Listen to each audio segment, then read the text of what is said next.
तनी धनिया कसम तोहर खा के देखिले न केहू के नजरी उठा के तनी धनिया कसम तोहर खा के देखिले न केहू के नजरी उठा के नहीं धोखा करत बनी तोहरा संगे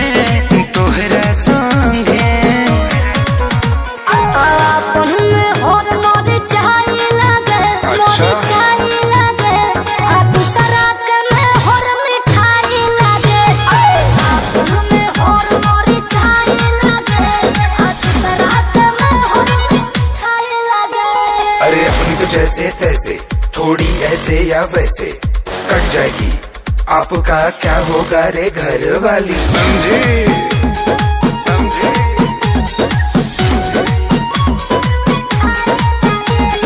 हमारा पमोन से ना मोहरेला ठीक से ना प्यार को कहरेला केहू पमारी लेना लाइन हो कहर से जीव मोरा डरेला।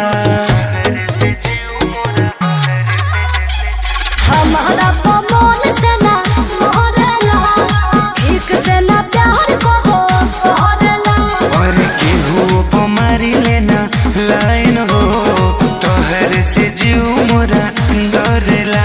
सचो बतिया भी तोहके सफाई लगे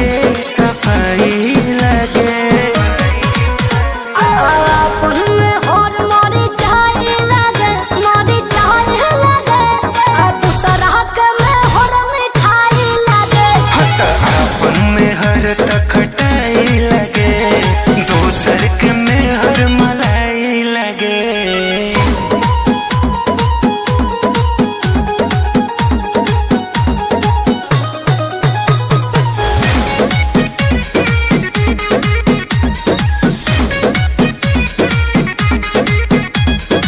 इतना सुघोर पिया में हो रहो तोहर चला